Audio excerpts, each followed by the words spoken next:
Okay, so today we're looking at Vitamin Connection or Vitamin Connection for my American friends on the Nintendo Switch. Can this unusual looking co-op or single player adventure, action, puzzler, I don't know what it is, but can it deliver? Well, before we get started, if you like the Switch as much as we do, hit that subscribe button. We'll for sure have the content that you're looking for, like 4 or 5 reviews each week, features, all that good stuff. Leave a like on this video while you're at it, and then tell me in the comments below, what's your favourite co-op experience on the Switch right now? With that, let's get this started.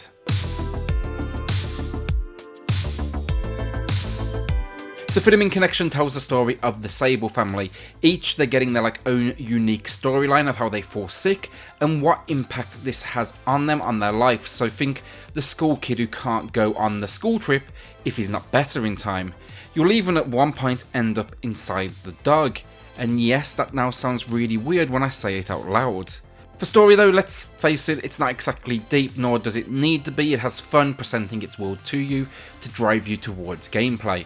So in game then you'll be controlling the Vitamin Capsule, piloted by Vita-Boy Mina-Girl.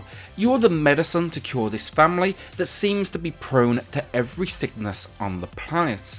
The overall goal of the story, co-pilot this ship and clear out the pathogens or enemies from within the host, a Sable family member. Now story, it's told through a combination of cutscenes and then in-game text boxes. Some they're just pushing the story forward, some are introducing you to the next step in the process, and then the rest they're introducing you to a number of enemies, all with their own unique personalities. I will say here as well, some are super annoying, but we'll get to that later in audio.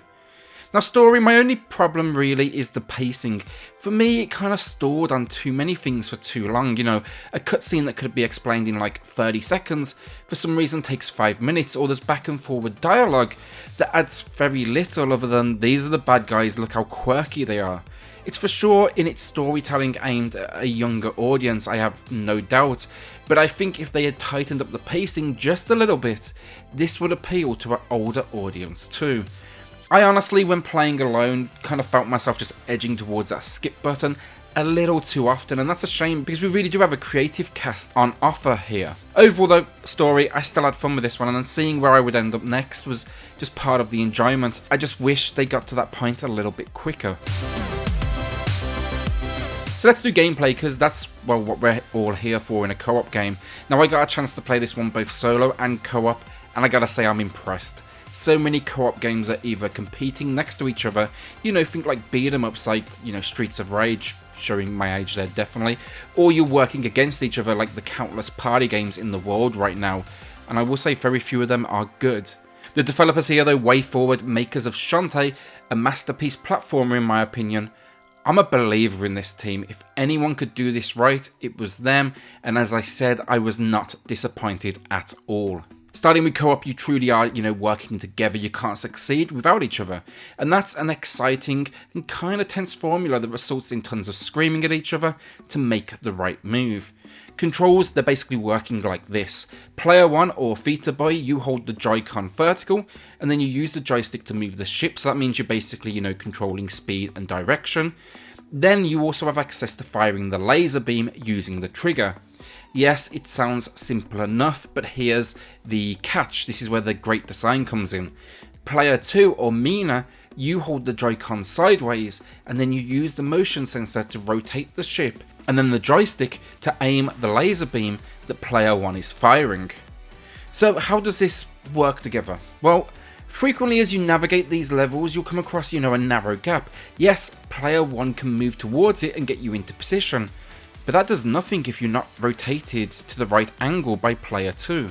How about shooting? Yeah, hold that trigger down all you want. It doesn't matter if player 2 isn't aiming at the enemy or just anything in general. And now before you think about it as well, because this is pretty much my first thought immediately, no, you cannot just hold down fire at all times. This laser beam, it has a power meter and it depletes pretty damn quickly. It's a design that basically demands constant communication, and I think for me that's what made this one so exciting, so fresh. It's honestly been a long time since I've played a game that made me talk so much, aim here, shoot this, rotate this way. I couldn't help but laugh, swear, and then just generally blame player 2 even when it was my fault for mistakes the whole way through. Now fortunately, with such a creative control scheme as well, Wayforward have excelled in the map creation portion of the game. Yes, it is for sure simplistic, but it pushes you to constantly be using everything, enemies, barriers, changing gap sizes. It's all here to make sure that neither player can really relax. You're going to constantly be kept busy. As you progress through the gameplay though, you're going to start to unlock new weapons on the side of this laser beam. Think like a grappling hook, that's actually the first one you unlock in level 2, and that thing is great fun. The overall aim of each map though, it's basically simple. You locate specific points of infection, think hearts, lungs, and then clear them out. They even throw in a few choices for directions so you can determine, your own path around things or to discover things. In my case, this was another excuse for us to argue over where we were going next.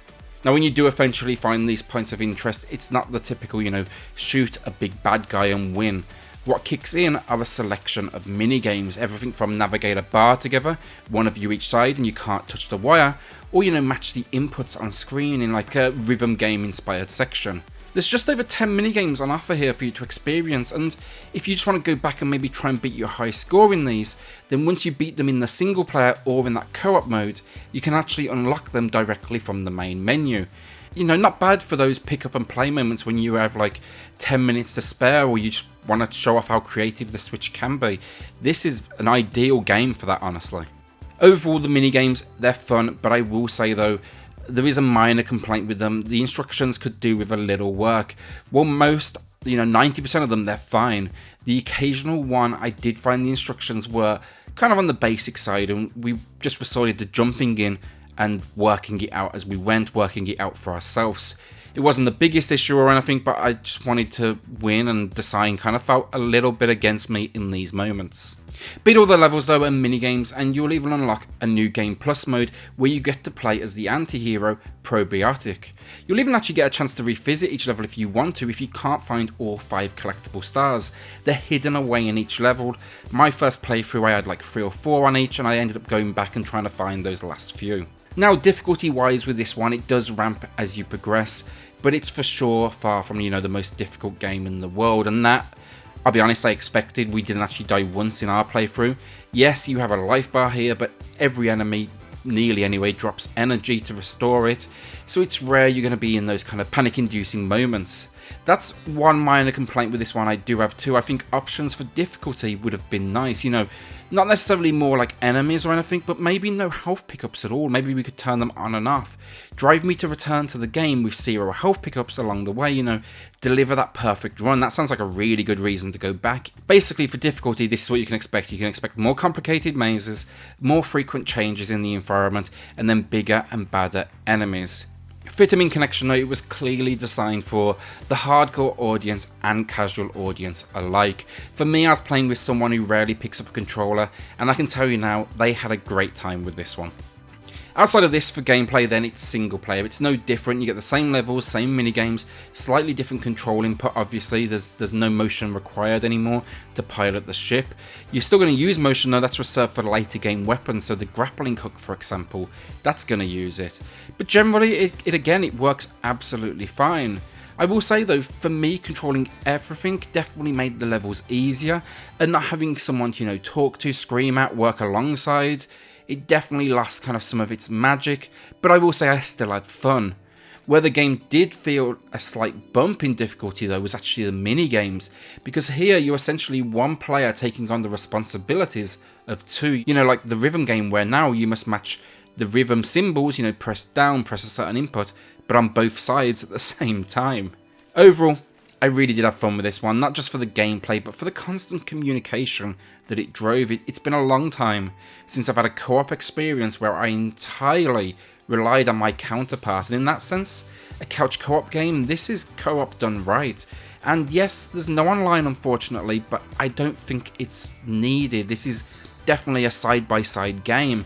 Nintendo Switch, generally anyway, let's face it, has a trash chat system, and I don't fancy using the phone app to talk to someone and keep in communication as much as this one demands. Graphically speaking then, there's very little to be said about Vitamin Connection. I mean, look at it. It's a good looking game, there's no doubt about it, but it's not winning any awards anytime soon, nor do I feel like they were really aiming for that.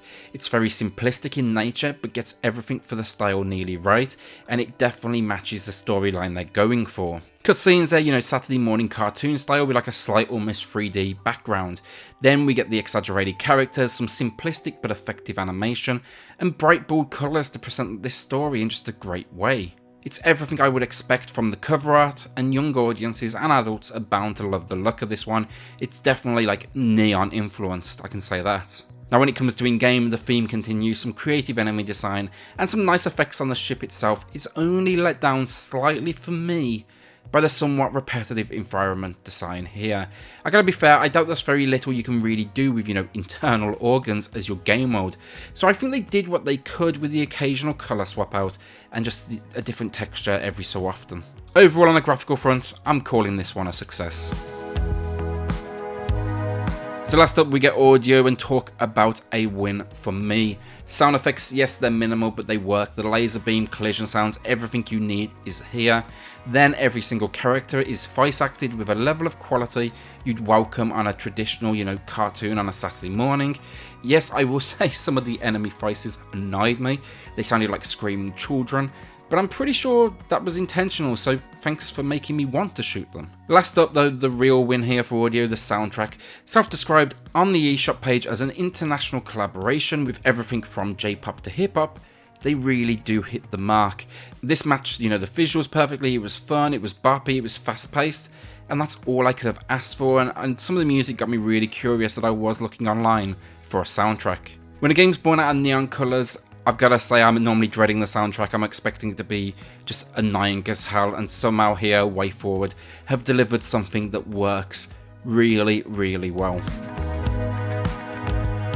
So that's it. Vita-Boy Connection joins the Switch, and as co-op experiences go, I truly think it's one of the best available on the Switch right now.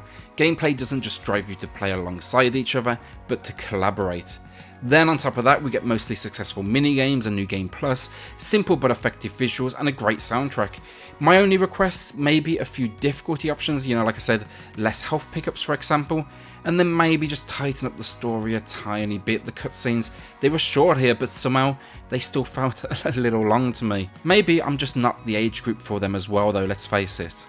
At $20 in the US, £15 and 14p in the UK, or €18, I think it's fair to say you're going to get your money's worth here. Today I'm awarding Vita-Boy Connection a great 8 out of 10. It's been a long time since I had so much fun playing co-op, and that's the biggest compliment by far that I can give this one. Thanks so much for watching. Hit that subscribe button if you like the Switch as much as we do. We for sure have the content you're looking for, whether it's reviews every week or features. You'll get it here at SwitchCorner. Hit like and then leave me that comment below telling me your favourite co-op games right now on the Nintendo Switch and what shall I be checking out. I'll see you all on the next video.